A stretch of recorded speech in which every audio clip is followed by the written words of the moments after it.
Hello' everyone. তো ইমান দিনৰ মূৰত মই এটা ভিডিঅ' লৈ আহিছোঁ য'ত ইমান কেইটা কমেণ্ট আহি আছিল যে মোৰ ৰেংক কিমান আছিল, মই কিমান মাৰ্কছ পাইছিলোঁ আৰু মই কোনটো কেটেগৰীৰ। তো যিহেতু এইবিলাকৰ এনচাৰটো মই দি দিম, যিহেতু তোমালোকৰ আজি দিব ছেকেণ্ড ৰাউণ্ডৰ মাৰ্কছবিলাক আৰু বহুতে এডমিশ্যন পাব, বহুতে এডমিশ্যন নাপাব। তো বহুতে কমেণ্ট কৰে যে মেম মোৰ এইটো 50 পাইছোঁ, দেন 30 পাইছোঁ, মই জেনেৰেল কেটেগৰী মই পাম নে নাই। চোৱা, মই এতিয়াতো ইমান মানে ডিটেইলছত তোমালোকক ক'ব নোৱাৰোঁ। জেনেৰেল কেটেগৰীটো যোনটো হয় সেইটোৰ মানে লাইক না, যোনটোৱে ডিষ্ট্ৰিক্ট নহওক কিয় ইহঁতৰ মানে পাৰ্চেণ্টেজ মানে যোনটো মাৰ্কছ থাকে সেইটো অলপ হাইয়ে যায়, 50 এৰাউণ্ড। বা তেও মই যদি কমাও অলপ 45, আৰু এইবাৰতো বহুত হাই কম্পিটিশ্যন গৈছে। তো সেইকাৰণে মই কওঁ যিবিলাক জেনেৰেল আছে 45ৰ পৰা 50তে অলপ হোপ ৰাখা, বাট যিমানকেইটা অলপ তলত আছে যেনেকে ধৰা 35ৰ পৰা 40 এৰাউণ্ডো যদি আছে, তেওঁ প্ৰাইভেটত যদি হোপ ৰাখা তেনেহ'লে ভাল। আৰু যদি তোমালোকে মানে অলপ 30ৰ তলত বা 35ৰ এইখিনি আণ্ডাৰত অলপ পাইছা, তেনেহ'লে না মানে অলপ ৰিস্ক আছে। যদি তোমালোকৰ ক'ৰবাত বেলেগত কিবা বেলেগ এডমিশ্যন চলি আছে, মানে মই ছাজেষ্ট কৰোঁ যে তোমালোকে তাতে এডমিশ্যন লৈ লোৱা, কাৰণ 1 year ফুল্লি লষ্ট হৈ যাব যদি ৰখি থাকা। কাৰণ এইটো 10 ছেপ্টেম্বৰলৈকে যাব আৰু তেতিয়ালৈকে বহুত ইউনিভাৰ্চিটি বহুত মানে বন্ধ হৈ যায় এডমিশ্যন। মই গ্ৰেজুৱেশ্যন কমপ্লিট কৰিলোঁ, গ্ৰেজুৱেশ্যন কমপ্লিট কৰি পিনে মই এইবাৰ DL Edত নাম দিলোঁ। তো সেইবাবে মই যদি এতিয়া বাইচান্স মোৰ মাৰ্ক যদি ভালেখিনি কম, মইতো এইটো মাৰ্কতো মই ভবা নাছিলোঁ যে মই ফাৰ্ষ্ট এলটমেণ্টতে পাই যাম। কিন্তু মানে সেনেকুৱাই হয় যে যদি মানে মইতো ভাবি ৰাখিছিলোঁ মোৰ ইউনিভাৰ্চিটি, আমাৰ যোনটো ইউনিভাৰ্চিটি আছে এইটো বহুত কপাৰেট কৰে, বঙাইগাঁও ইউনিভাৰ্চিটি।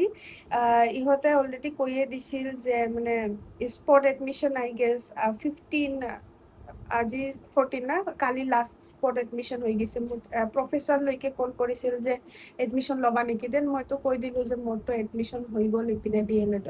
তো মানে সেনেকুৱাই হয় যে যদি এতিয়া বাইচান্স মই নাপালোঁ হয়, আজিতো ছেকেণ্ড ৰাউণ্ডৰ এলটমেণ্ট দিব, চাপ'জ মই আজিও ছিট নাপালোঁ, তেনেহ'লে আজি মই যদি ছিট নাপালোঁ তেনেহ'লে মই ফাৰ্দাৰ আৰু ৰখি লাভ নাই। কাৰণ যদি ৰখি থাকোঁ আৰু মোৰ মাৰ্কছো যদি ইমান ভাল নহয় যে মই পিছত যাই মানে পাই যাম, তো সেইকাৰণে এতিয়া মোৰ ইয়াতেও ছিট নাথাকিব, তাতেও ছিট নাথাকিব, তো মই 1 yearৰ কাৰণে পুৰা ফুল্লি বেকাৰ হৈ গ'লোঁ।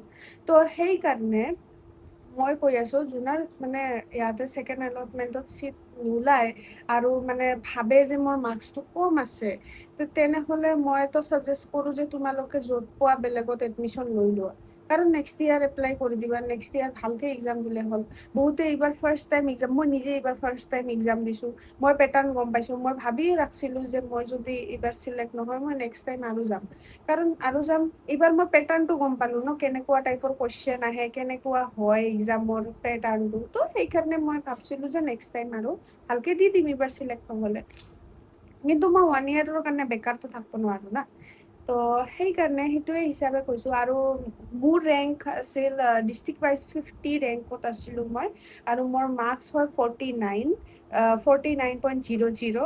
আৰু মোৰ কেটেগৰী হ'ল OBC, মোৰ NCL লগা নাই, আৰু মোৰ PRC আছিল, সেইবাবে মই PRC দিছোঁ। পিছে যোনে যোনে PRC নাই, বহুতে কৈ আছে PRC নাই, টাইম লাগিব। তো সেই আধাৰ কাৰ্ড আৰু ভোটাৰ ID লৈ যাবা। আৰু বহুতে কৈ আছে ডকুমেণ্টছবোৰ কেনেকৈ কৰি লৈ যাম। ডকুমেণ্টছ জেৰক্স লৈ যাবা, আৰু 1 কপি জেৰক্স লৈ যাবা, আৰু অৰিজিনেল ডকুমেণ্টছ লৈ যাবা, কাৰণ অৰিজিনেল ডকুমেণ্টছবিলাক চাব। আৰু কেছো কেৰি কৰিবা, অনলাইনো কেৰি কৰিবা পেমেণ্ট মোডটো। আৰু কি বেলেগ কুৱেশ্যনটো মানে বহুত নিগেটিভ কমেণ্টছো আছিল। নিগেটিভ কমেণ্টছবিলাকতো আৰু কি ক'বা, মানে কৈ আছে যে মানে মই পাই পিনে মই এটা শ্বৰ্টছ এৰিছিলোঁ যে মই এডমিশ্যন ল'লোঁ বুলি নৰ্মেল স্কুল বঙাইগাঁৱত। তো তাতে মানে বহুতে মানে অলপ কমেণ্ট কৰি আছে যে ইমান কিয় উছলি আছা, মানে অৱস্থাই নাই মানে এডমিশ্যন পাই পিনে, সেনেকুৱা মানে নাচি আছা কিয়, এইবিলাক বহুত কমেণ্ট আহি আছে। তো মই মানে ইহঁতক মানে এইটোৱে ৰিপ্লাই কৰিব খোজোঁ যে চবৰে লাইফত চব বস্তুৱে চবে নাপায়। বহুতে DL Edত এডমিশ্যন ল'ব খুজি আছে বাট নাপাই আছে। মই ফাৰ্ষ্ট এলটমেণ্টতে পাইছোঁ আৰু মোৰ যোনটো বস্তু কৰিব ইচ্ছা মই সেইটো পাইছোঁ, তো অভিয়াছলি মই হেপ্পী হ'ম ন। মই যদি এখন কাৰ ল'ব যাই আছোঁ, মই যদি এই কাৰখন নাপালোঁ তেনেহ'লেতো মোৰ মনটো দুখ লাগিব। আৰু যদি মই বাই চান্স বহুত কষ্ট কৰি সেই কাৰখন পাইছোঁ তেনেহ'লেতো অভিয়াছলি মোৰ মনটো ভাল লাগিব ন। তো সেইটোৱে এই কম্পিটিশ্যন ইমানকেইটা 50,000 মানে student all over Assam appear কৰিছে আৰু আমাৰ বঙাইগাঁও ডিষ্ট্ৰিক্টত 2,000 এপিয়াৰ কৰিছে। তো তাৰে ভিতৰত ফাৰ্ষ্ট এলটমেণ্টত ছিট পোৱা, তো ইট লাইক হিউজ ফৰ মি। তো সেইকাৰণে মইতো হেপ্পী আছোঁ ভাই। যদি কাৰোবাৰ অলপ অসুবিধা হৈ আছে তেনেহ'লেতো ক'ব নোৱাৰোঁ। আৰু কিয়ে কৰিব পাৰে, আপোনালোকৰ গাত জুই লাগিলে অলপ গা ধুই লওক যাওক, মইতো আৰু একো ক'ব নোৱাৰোঁ সেইটো ক্ষেত্ৰত। একো নহয়। আৰু চবকে বেষ্ট উইচেছ থাকিল। মই খালি ফাৰ্দাৰ আপোনালোকক এইটোৱে ছাজেষ্ট কৰোঁ যে যদি ছিট নাপায় আৰু মাৰ্কছো ভালেখিনিয়ে কম তেনেহ'লে মানে লাইক ৰখি থাকি একো লাভ নাই, বেলেগত এডমিশ্যন লৈ লওক। আৰু যদি ভাবি আছে যে কাৰোবাৰতো মানে বহুত পঢ়া কমপ্লিট হৈ যায় ন, তো সেইকাৰণে যদি ভাবি আছে ন মই ৰখিমেই, তেনেহ'লে ৰখক, সেইটোতো কোনো একো প্ৰব্লেম নাই।